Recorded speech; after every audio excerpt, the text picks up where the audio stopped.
Good morning. Thank you for being here. My name is Peter Lake, Chairman of the Public Utility Commission of Texas, and with me today is Brad Jones, Interim CEO of ERCOT. We want to provide you all with an update on PUC and ERCOT activities since the end of the legislative session and before we get to the hottest part of the summer. The three key things we want to touch on today are stabilizing the grid for the summer, redesigning the market for the future, and setting expectations for the remainder of the summer. Texans demand and deserve a reliable grid, and that's our top priority. The governor and the legislature have spoken. They substantially reformed ERCOT governance, they mandated weatherization, and they required a redesign of our market to enhance reliability, among many other initiatives. In addition, Governor Abbott sent us a letter with additional guidance regarding reinforcing reliability of the grid this summer and offering strong guidance on market redesign. The Public Utility Commission is taking robust action to implement this legislation. We have 30 rulemaking projects underway at the moment, which is an unprecedented effort in the recent history of this agency. First, let's talk about stabilizing the grid for the summer. Out of the gates, we've fixed several problems that have plagued us in the past related to extraordinary costs during emergencies and uncertainty around pricing rules during emergencies. More importantly, going forward, the PUC has directed ERCOT to first improve the margin of safety on the grid. We need a cushion of extra reserves going into the deepest, hottest part of the summer.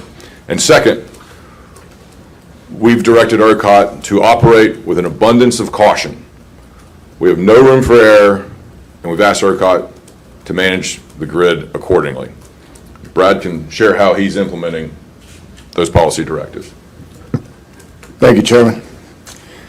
So when I was asked to serve as the interim CEO at ERCOT, the first thing I did is to commit to both the governor and to the chair of the PUC that I would work to develop a plan that changes how ERCOT operates and improves the reliability of the grid. Through legislation that was passed through this last session and through the direction of the governor and the policy direction of the PUC, we have developed a plan we call the Roadmap to Improving Grid Reliability. That roadmap is significant. It is deep. I hope that you take a close look at the roadmap because there are a number of items on it that I think you will be interested in. Let me walk you through a few of the things that we have been focused on in developing that roadmap and completing the roadmap. Number one, as the chairman has said, we are operating in a more reliable manner than we have ever done before. We are bringing more generation across peak to be able to meet the needs of all Texans and to keep our grid reliable. We are buying more ancillary services that we have in the past. And we're also releasing those ancillary services quicker to the market. And when necessary, we'll call upon conservation, because conservation is a tool that we intend to use. It's used across the country, it is used across the world, and it's a tool that helps us to keep our grid reliable. I want you to know that we will continue to provide you updates on that plan. Currently, we have completed 22 out of the 60 initiatives. We intend to show to you each month, at the beginning of every month, where we are on those initiatives and provide you evidence of how we've completed each of those items. So we intend to stay in close communication with you as we deliver the elements of that plan. Thank you, Chairman. Thank you, Brad. And we'll also highlight when you say that you're bringing on more reserves and forcing more generation on in tight situations, I'd like to put some numbers to that. In bringing on more reserves, ERCOT in July has called 38% more reserves than this year than last year. In August, they've already called or procured 56% more reserves for this August than they did last August. In terms of forcing generators on and when conditions demand it, in June, ERCOT called on over 8 times as much generation to be forced on than in previous years, and in July, they called on over 32 times as much generation than they have previously. That is a substantial enhancement on the reserve capacity and ability of our grid, and a strong enhancement to our reliability.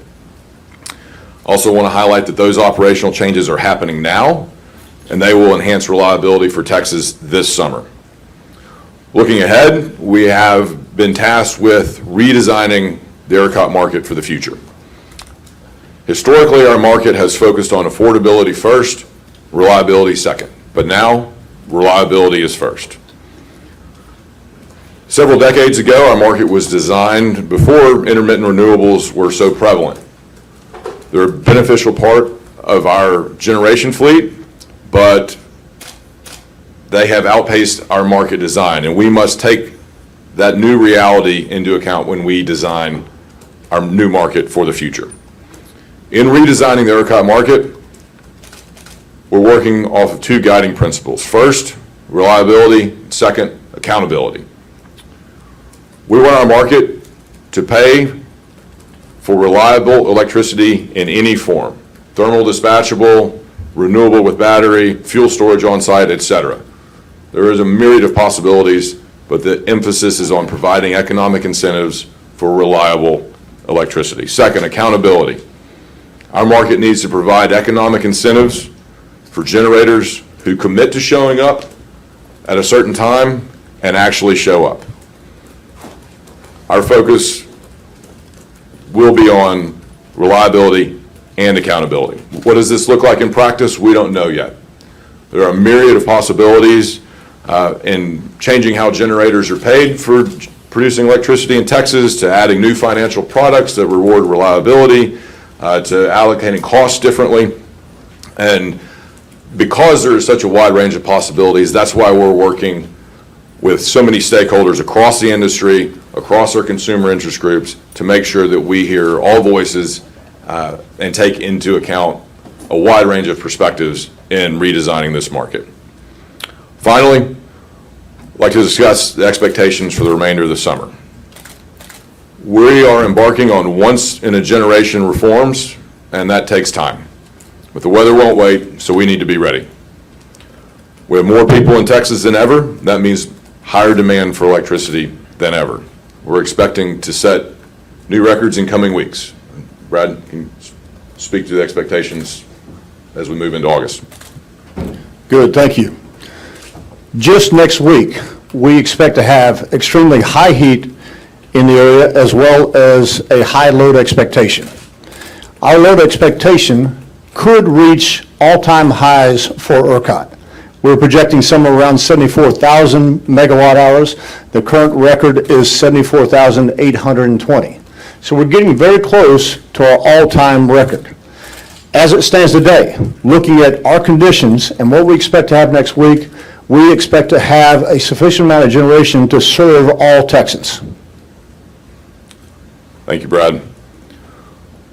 It's going to be tight for the rest of the summer. We all know the heat is coming, but we're ready for it.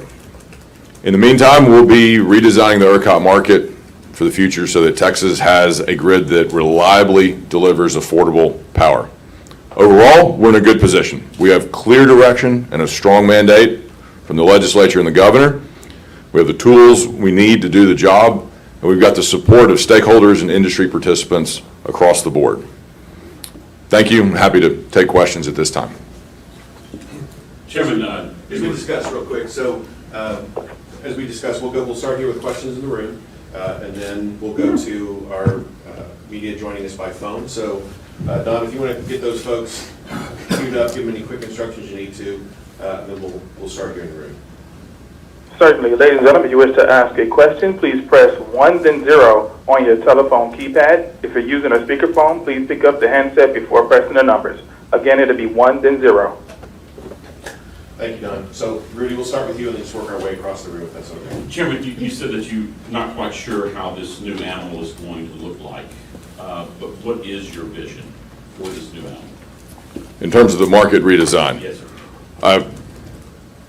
I guess, for the average, consumer, we just heard this, and honestly, my eyes kind of glazed over a little bit. And so I can imagine that the person at home was maybe going, huh? Are the lights going to stay on, and is my bill going up? I think those are the two big questions that people at home want to know.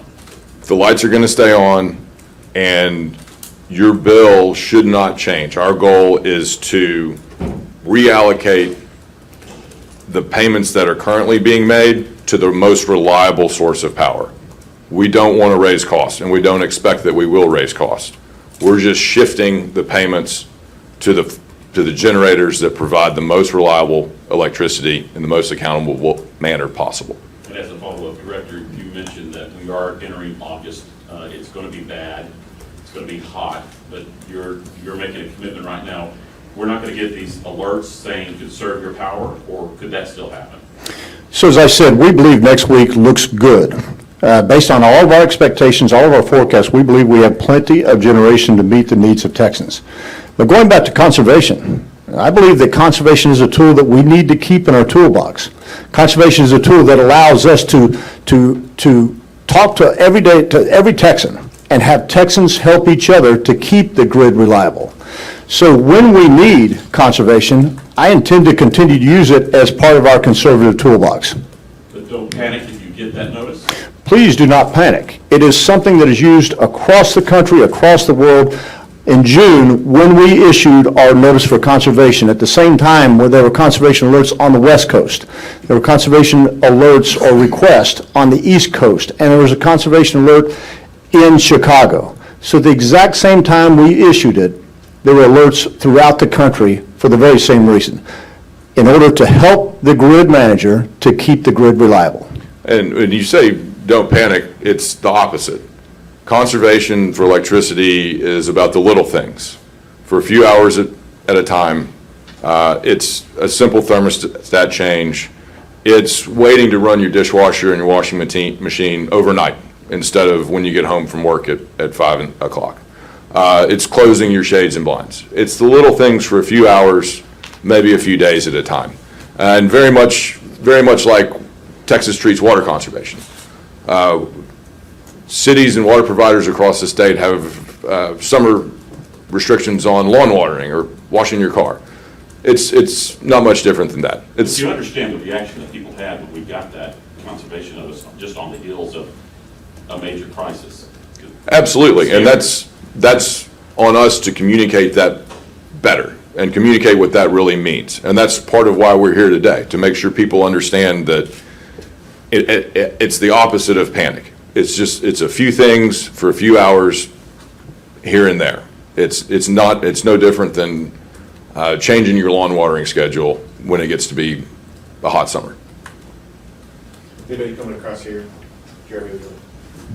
Chairman, at a recent Senate committee hearing, you said the market needs to move away from a, quote, crisis-based business model, that there's only a financial reward to the closer you get to crisis. Can you explain that a little bit more? A crisis-based business model doesn't sound too comforting when you're in the business of reliability. It's not, and that's why we've got to get away from it. When I say a crisis-based business model, the part of the payment structures in the ERCOT market design there's an element that's essentially a bonus, and that bonus is only paid in a meaningful way when the reserves on the grid get closer and closer to zero. And so, through no fault of their own, the generators private companies can only generate revenue as Texas gets closer and closer to the edge. And that's, as you said, that is not a good way to run a reliable grid. And so that's why we're redesigning the entire thing from scratch. And then, well, that segues into my follow-up. I know you don't have the particulars yet, and obviously the sausage-making process needs to happen, but just for perspective, how do you accomplish that? Do you foresee tweaking here and there or fine-tuning, or does the market need a major overhaul? The market needs and will receive a major overhaul. We absolutely must move away from the crisis-based business model, and we want, as I said, we want to get the economic reward. If these private companies are generating power in Texas, we want them to be paid for generating reliably and consistently without the grid having to get to crisis mode. So what form that takes and the mechanics and what that looks like under the hood, we don't know yet. And there's a lot of implications there that impact stakeholders, customers, and the companies that generate power. We need more companies coming to Texas to generate power. Right now, we don't have any. Your timeline on all this? The market redesign will, the structure of it will be established by the end of the year, if not sooner.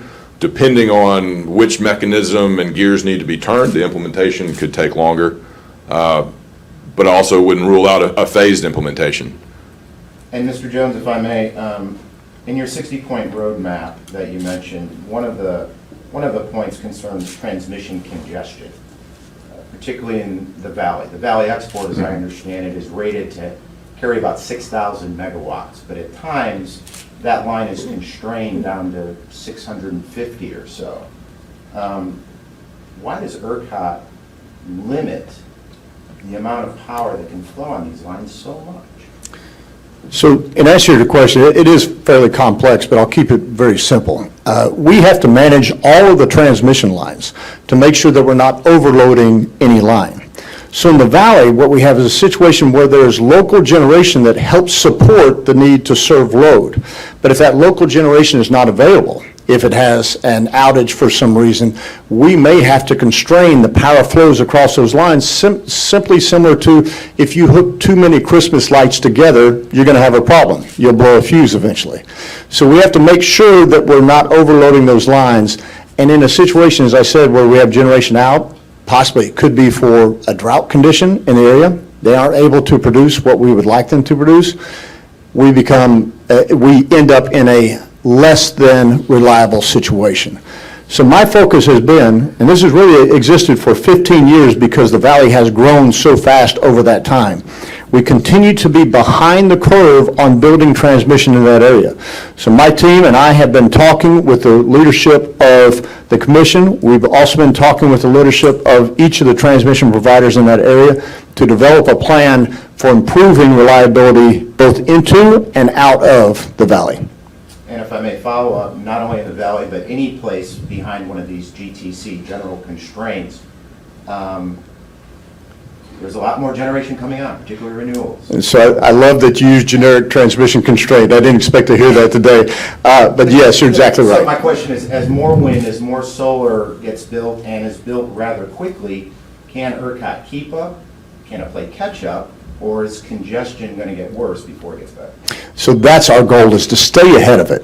Our goal is to identify where things are moving and to stay ahead of it. So we have to make sure that for the Valley, for example, if we're relying upon wind or solar generation in another part of the state to serve that load, we have to make sure that that wind or solar generation will be available to us at the time that we need it. So there's a lot of studies going on. It's not just the Valley. I've got a keen focus on the Valley because I believe we have underserved that area for the last 15 years. But there are other areas, and I would include Corpus Christi as an example. Corpus Christi relies on a significant amount of local generation. The transmission is limited into the city, and so occasionally we can get into a bind if that generation is not available. And real quickly, the math on the calendar always doesn't work out. You can build a wind project in a year, year and a half. Transmission line may take 4, 5, 6. And so on one hand, you're saying you're behind the curve, but the goal is to stay ahead. Those two comments don't match. So which is you hit on exactly what we want to do. We want to look at our transmission planning process to see if we can push at the edges of that planning process so that we can create more opportunities to recognize that we may not see 3,000 megawatts that are planning to interconnect in the next 3 years, but we may be able to project that we expect 6,000 in the next 10. And so if we can begin to push at the edges of that transmission planning process, I believe we'll do a much better job of staying ahead. And part of improving that transmission planning process is focusing on dispatchable. So if you've got a universe of wind farms and solar arrays, but some of them have battery backup, thus enhancing their dispatchability, we need to move them to the front of the list. And so that's part of the process. It's not finalized yet, but like I said, this redesign focuses on reliability and moving the transmission queue is part of that. Sexton? One of the governor's items for you guys was to have renewables compensate for their lack of generation through billing process, I think. Is there clarity on how that will come to fruition functionally, or is that still a work in progress? That's a work in progress. That's the under-the-hood mechanics that we're working through to drive to those ultimate goals of reliability and accountability. And that's why we're having these series of work sessions that are open commission meetings. We had the first one on market redesign in early July, where we're bringing a whole array of stakeholders, renewables, dispatchables, the whole array into this room so that everybody can be in front of the commission, have ERCOT participating, and work through these details. One more. Since 2015 and up to 2023, the planned projects that are going to be added, there's a lot of solar and wind being added, but we also seen a drop in natural gas and coal. Is there plans to incentivize rebuilding, whether it's natural gas, coal plants, down the road, or is that kind of just the way it's going to be? Well, that's part of the market redesign towards reliability and accountability. And like I said, we're not in the business of picking winners and losers. We want to incentivize the result that Texas needs, reliable electricity on an accountable basis. And if that takes the form of a gas plant with backup fuel storage and redundant supply, that's more reliable. If that's a solar array with batteries attached to it, that's reliable and dispatchable. So we're driving for the result. Okay. Anybody else in the room? Yeah, Wes? Mr. Chairman, you mentioned that there are 30 rulemaking processes underway, and that sounds like a lot, but I guess I'm wondering, did Texas do enough to update the grid, and is there anything else that the legislature can or should do at this point? 30 is not enough? The legislature did a tremendous job in the most substantial energy reform in almost a quarter century. They deliberated and addressed a wide range of topics, considered a variety of options, and at the end of the day delivered exactly what we, the commission, needs to implement the changes to get Texas the result the state needs. And this question's for both of you. More than 200 people died as a result of this February storm, at least. So I guess respectfully, why should the public trust or believe that all of these updates will make the system better? Why should they have faith in both of these agencies and in this process? Because we've completely reorganized the way ERCOT is run. In the existing market framework, as Brad mentioned, the procurement of reserves and the ERCOT authority to force generators on are tools that have been underutilized, and I think it's fair to say that that operation at ERCOT has been turned 180 degrees around. Like Jeremy said, when the previous crisis-based business model meant that the market demanded fewer reserves called later in time, because that was what the market design demanded. We've completely turned that model on its head and started calling more reserves sooner. So that is an absolute 180 degree shift from the way we've done business before. So that will make then that's happening now. That makes the grid more reliable for this summer. And in the meantime, we're working on redesigning the market structure so we don't run into those market incentive problems in the future. Good, thank you. One more in the room. So one aspect of the 60-point plan of kind of the focus of the legislature has been weatherization. I know we're kind of talking about summer here today, and that sort of thing takes time, but looking ahead even to winter again, just wondering if you could kind of give an update on where that stands for different generators. Implementing the weatherization legislation is in process now. It will take the form of roughly two phases. The first phase is working with generators to account for the specific problems they had last winter and making sure those problems are fixed for the upcoming winter. The second phase will be a broader policy implementation that sets several levels of standards for weatherization resiliency that will be implemented more broadly over time. I would also note that this summer ERCOT has initiated more site inspections than they have in the past. Perhaps you could speak to that. Sure. So in the past, we did not do summer weatherization checks. We began doing that this year. We checked over 31 units to make sure they were ready for the summer season. In addition, we're getting prepared to do checks on all of the units that had problems during the winter storm. So we'll go back. Our intent is to cover all of those units as well as a few others to do those weatherization checks in advance of the winter. Okay, so we do have one question that came in from Brendan Gibbons with San Antonio Report, and he asked, wanted to ask Brad, can you give an update on why an unusually large number of generators tripped offline in early June? Good. So I've tried to answer this question before because we don't know exactly why the large group of generators did trip off in June. We do know reasons for each of the generators. They have reported that to us. We've also issued an RFI to them. About 60% of the responses have come in. We're waiting for the other responses. I think they're coming in by the 23rd, which should be this coming Friday. At that time, we'll do an analysis of those reasons, but without waiting for that analysis, let me tell you that there are a number of potential reasons why these generators have been out. I've said it before, possibly it could be that some of them were affected by the very cold weather in February, and that those units are just now experiencing these failures, these mechanical failures because of the winter weather.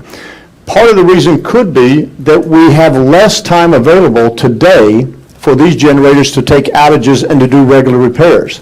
It used to be that during the summer and winter they were needed by ERCOT and all Texans to operate, and that the winter and the fall and the spring weather, there was time for them to take maintenance. Today, because of the wind generation is really at its maximum in the spring and the fall, we need more dispatchable generation in the spring and the fall, so that leaves less time for these generators to do regular maintenance.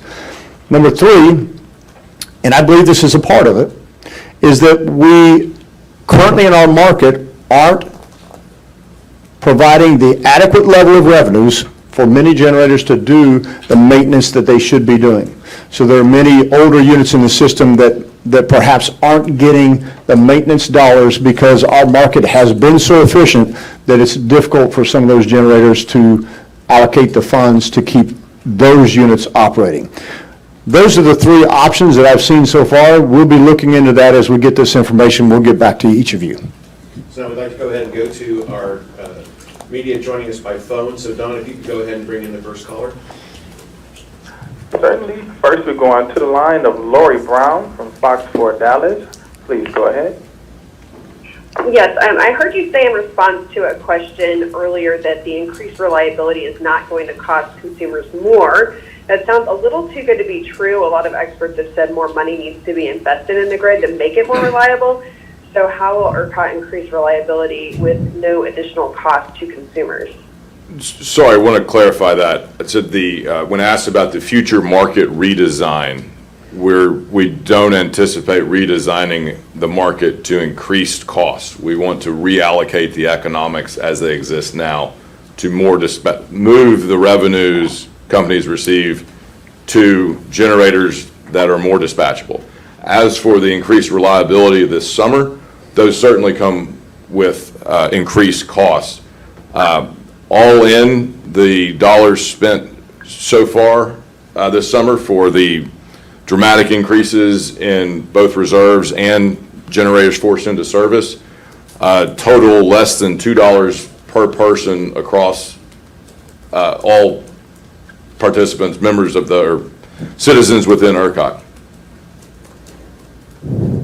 Okay, and with the record heat expected next week, what are the chances of a need to go to rolling blackout? As I said, currently we expect to have enough generation to serve the needs of all Texans next week.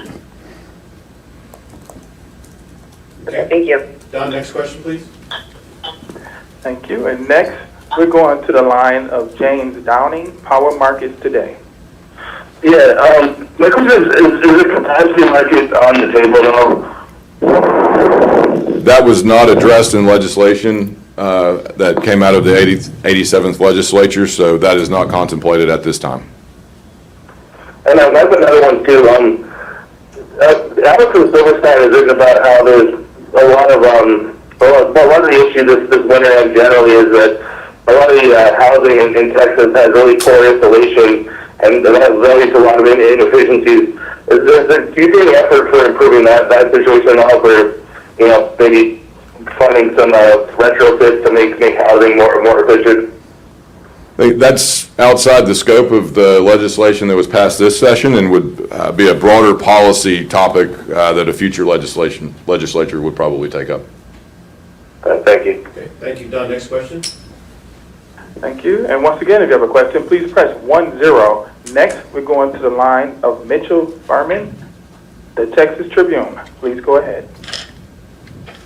Hey, Chairman Lake, how do you get more companies to invest in power generation when you said you don't know what the market redesign will look like?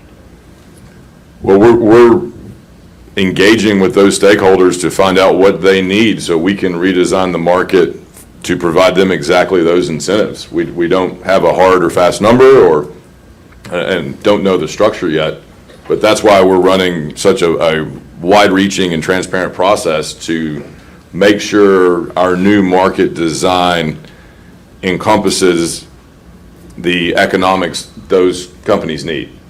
We need to make sure that their next investment dollar will be spent in more dispatchable and reliable power in Texas. And one more question. What are the challenges in communicating with a public that doesn't trust you? The challenges are extensive. We've got to regain their trust, and we've got to earn it. We're working hard to do that through more extensive communication, more clarity in our communication, to make sure that the message that we're sending translates clearly from a very complex grid management operation to language that everyday folks will understand. Then that's no small task. But we're dedicated to that mission, and we're well on our way, I think, to making that happen. Do you have examples of how you plan to do that? I'd say this press conference today is an example of that. Brad's roadmap to reliability is another example. We're both of which are, as far as I know, unprecedented in recent history of the Public Utility Commission and ERCOT. Good. Thank you, Mitchell. Don, next question, please. Next, we're going to the line of Andrew Moore, KCN TV. Good morning, guys. I have two questions here real quick. The first one was that, we've learned that currently some thermal power generators only bid into the electricity market 1 day at a time. And so that bid depends on current prices.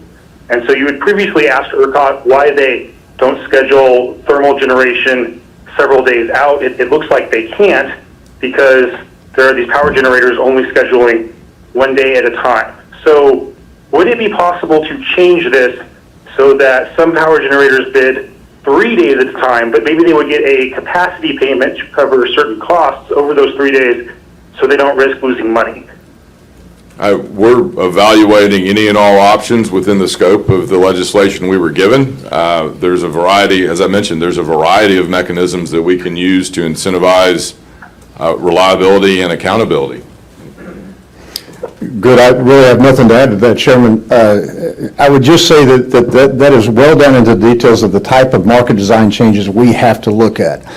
And so the chairman and I are meeting on a weekly basis in person. We're also talking with each other several times a day, in fact. And we will be providing options to the commission on the types of market design changes that may be necessary. And the PUC will then provide us that policy guidance. Okay. And Secondly, and this is for ERCOT, with our current available power generators, so we're going into a really hot week next week, could you commit right now, if you wanted to, having 80,000 megawatts an hour of power available during the hottest weeks of summer, including next week, to stay ahead of those projections? Could we say right now, yeah, we're going to pull the right levers, we're going to have 80,000 megawatts an hour available all of next week to make sure that we are covered? So I think I think you're confused that we need to do that early. By doing that early, we spend fuel in our generators that we don't need to spend. It becomes a problem for the market. We want to make sure that we're taking the right actions at the right time. And so, for example, if a generating unit takes 8 hours to start, we will begin to call upon that unit probably 9 hours in advance. But we won't call on that unit 24 or 36 hours in advance because that would be a waste of resources. So I understand your question, but the reason why we're dispatching those units closer to the time is we're watching the amount of time it takes for them to come up and online, and we are making sure that we match that so that we don't waste additional fuel resources. Well, okay, when you need it, are you confident you could get 80,000 megawatts when you need it next week? Yes, we are confident. Okay. Okay, thank you, Andrew. Don, next question. Thank you. And next, we go into the line of David Baker, Bloomberg News. Please go ahead. Yes, thanks. Just sort of a nuts and bolts question to follow up on that last one. You had mentioned earlier in the press conference that you're going to have 56% more power reserves for August than last year. Could you just put that in terms of megawattage for comparison?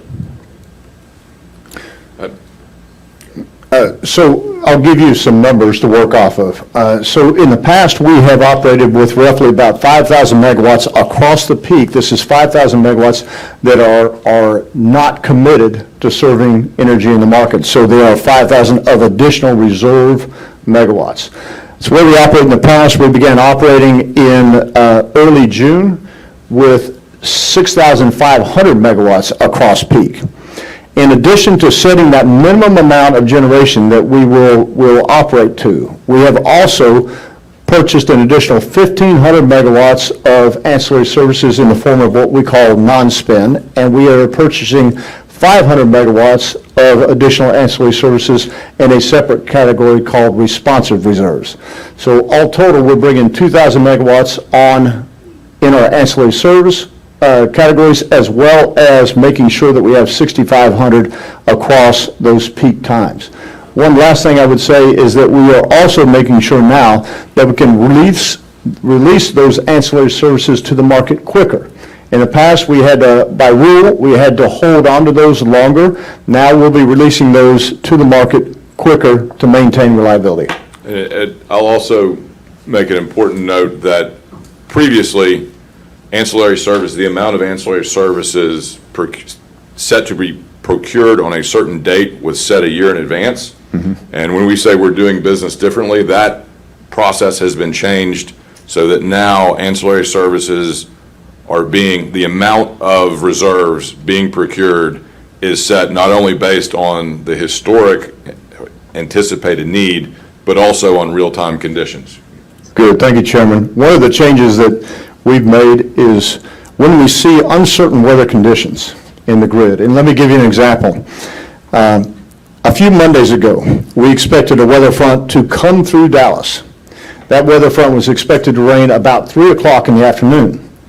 So our models showed that Dallas load was dropping by roughly about 2,000 megawatts because of the rain, and behind the front, we had wind picking up by another 2,000 to 3,000 megawatts.